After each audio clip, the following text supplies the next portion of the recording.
we should have you explain what hashing is, that component of mining, just for anyone who doesn't understand explain what hashing is and how it works. Yeah, sure. Yeah, it's important to do. Also have this in the report, a little section on it, because for a lot of people, mining is just this, like the explanation you hear most frequently is mining is this way of doing complex calculations to process transactions on the blockchain. And that's sort of I call it a lazy explanation because it's easy, it's very accessible, like, okay, complex calculations. But essentially what hashing is, it's taking a string of data and transforming it. That can be anything, that data. It could be like all of our names put together. It could be every street name in the city put together. It can be anything you can imagine, but you use an algorithm that transforms it in a one-way street, essentially, to a fixed string of letters and numbers. And this is a form of cryptography. The other more well-known form of cryptography that is related to it is encryption. So in encryption, it's two-way. You can encrypt something, give someone the key to decrypt it, and then they can figure out what the original message was. But in hashing, you can't do that kind of transformation back. You can only just put in the data, and then you get that fixed string of information out. So what the Bitcoin protocol does, in essence, is it tells the network, like, I want someone, like anyone who is mining out there, I want you to figure out a hash that matches this kind of sort of difficulty, which the Bitcoin protocol sets based on how many people are participating. And then everyone starts searching like crazy with, like, and I say everyone, but it's good for non-technical people to imagine these are just the computers that these people operate. They're just trying to search for that sort of winning lottery ticket. And then the first one to find it gets to add, like, they create a block, they broadcast that to the network, and then everyone in the network can verify, like, is this actually correct? Did they find the correct hash? And if that's the case, then that block gets added to the blockchain and that is synchronized all around the world. So hashing is, in essence, it's a way to help sort of coordinate the entire network to find a specific hash that sort of meets a certain difficulty set by the system.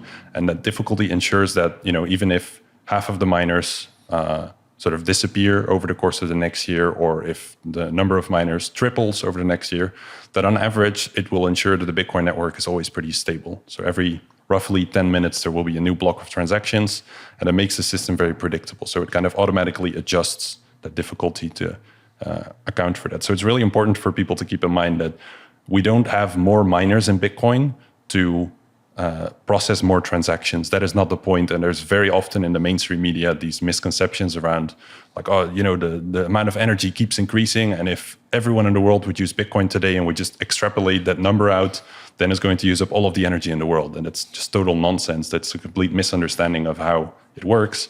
All the extra miners do is raise the total security level of the entire history of the blockchain.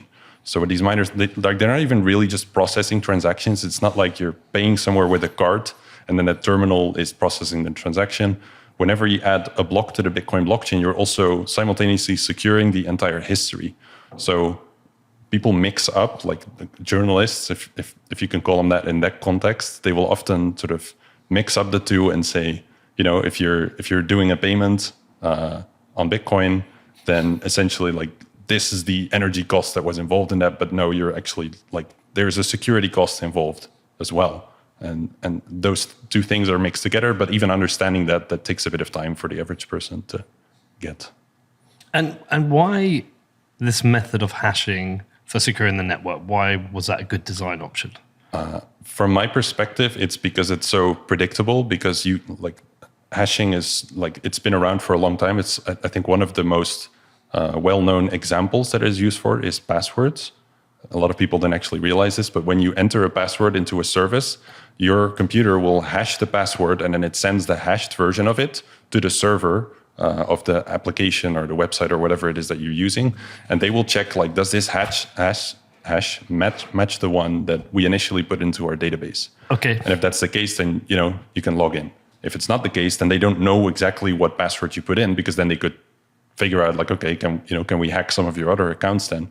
So hashing in general has just been around for a long time. And this is also something you hear often in Bitcoin, like, don't roll your own cryptography. They often say, like, don't try to invent your own constructions that have never been tested. So this is not something that's novel to Bitcoin in any way. It's just a way of using hashing as a tool to coordinate the entire network. And yeah, it's rather lightweight. It's very easy to verify if a hash is correct or not. It's just so difficult to reverse engineer it, like pretty much impossible for a good hashing algorithm today. Okay. So, yeah. Danny, do you have a chart for the hash history? Yes. Yeah. Let's take a look at the history of the hash rate. Yeah, you mentioned it's a long report, and indeed, I try to put in lots of graphs and images to make it a bit more tangible for people who just like to scroll through and sort of see like what's going on here. How long did it take you to do it? The total report was about 1.5 months. But yeah, it just shows like over the past years, it's been growing like crazy in general. Yeah.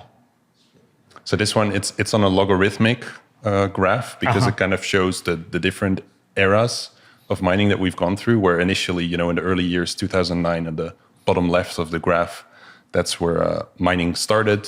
And it was just with CPUs, with computers. But then very quickly, people started figuring out, like, if we use graphics cards, then we can mine a lot faster. There was this brief period of the FPGA miner. And then ASICs started emerging in 2013. But then you're really just at like in the terahash per second level. So that's 1 trillion hashes per second. So that's good to put into context what I was talking about with those hashes. Essentially, today, the Bitcoin network is doing 250, what is that now? I think we're talking quintillion hashes per second, I believe it is. So like, just incomprehensibly large numbers. But that's what they're doing every single second. There's so many calculations being done to try to find that lucky number for the lottery. And these mega hash, gigahash, terahash, petahash, exahash, zettahash, where do these names come from? Is this a Bitcoin thing, or is this? No, it's not a Bitcoin thing. So this is, I've got an overview of it here as well. Okay, so this is just using computing in general, because you have your gigabytes of storage. But in terms of storage, we never really got past terahashes so far for consumer purposes. Terabytes, petabytes, exabytes. But I'm guessing like at data centers at Google and Amazon and stuff, they might be looking at some of the bigger ones in there. What's after Zeta? I thought you might ask. Apparently Iota, and I don't believe there's anything bigger on the scale that I've seen anyway. But that might be wrong. Who gets to come up with a new name if we get I have no clue. What would you call the next one? The Hash Council. I would call the next one the Jezza Hash. We'll go with the Jezza Hash. I don't know, Danny. What do you think? Good hash? Pizza hash is already taken, isn't it? Good hash?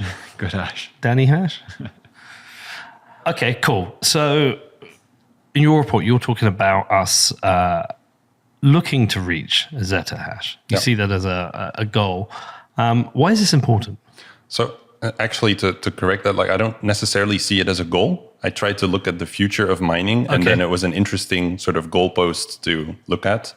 You could say, like, what does mining look like in 10 years or in 20 years? But that's, some people would call that fiat thinking, I suppose. But it's just looking at it from a different perspective of, like, what do we look at in Bitcoin's terms, or what is commonly named by the mining industry.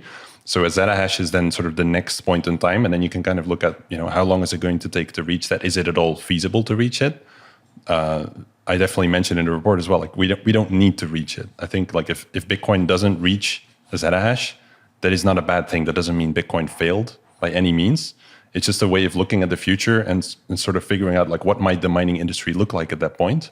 And there's lots of things that you can keep in mind there. So in this graph that Danny is sharing, I've kind of plotted out, like if you take mining from when it became pretty serious, when you started getting a lot more ASICs that were quite efficient, so that's in like 2016 or so, then if you plot out the growth rates since those years, then you start seeing, if we would grow at the rate we have since 2016, then we would reach a zettahash if we kept up that rate by like 2046 here, you can see on the graph. But every year, sort of that rate of growth has been speeding up, other than 2020, which was a bit of an outlier there.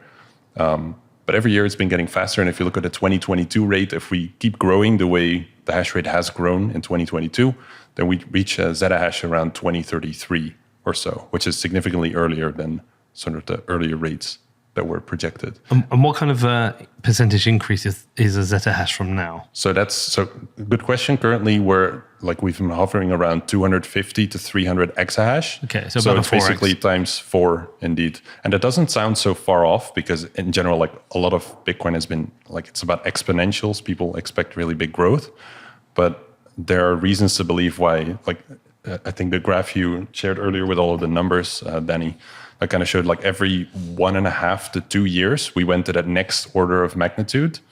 But on this one, but this last jump, that's probably going to take a bit longer. It could be a decade, it could be 2 decades, it could also be in a couple of years from now. If, like you mentioned earlier, what if the Bitcoin price pumps like crazy and everyone jumps back on mining? Then we could reach it significantly earlier. So the goal of the report is not necessarily to try to have the most accurate prediction of, by what exact date are we going to get to a zettahash, but it's more like what's that going to do in terms of some of the different chapters that I dive into, like how much mining equipment does this take? What's the security budget that is needed to finance all of this? It's also not unimportant. You touched on it earlier. And how much energy is all of this going to take? Sort of keeping in mind some of those innovations that you mentioned, like what if we, use flared gas mining? What if we don't have any of it either? I also try to look at that perspective because it's important to sort of assume the worst in a way. So those are all like things to dive into to sort of figure out like what does the future of mining look like. And as new miners come online that become more efficient, they're able to deliver more hashes. Does that mean like the hash rate can go up, but the cost of mining can actually still drop? Yeah, that's possible. And like in some of the projections, I tried to keep this in mind as well. As mining rigs get more efficient, there are also even scenarios where it would be possible that the total energy usage of the network decreases over time. But then we need like kind of a crazy rate of innovation. A lot of it depends on that, like how much more efficient do mining rigs get? Okay. But it is in theory possible. So what leads, hash or price? It's definitely price. Yeah. Yeah, I think like there's ultimately like that's where the revenue needs to come from. That's how people pay for all this stuff.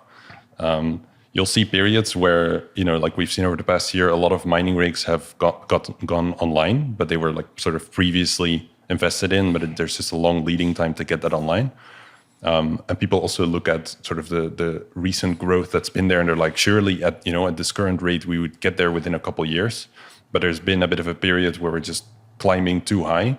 And it's just likely that there will be a bunch of corrections in the future. And there's also a part of the report where I try to focus on what are the reasons why we might not get there. And that's pretty important to consider as well.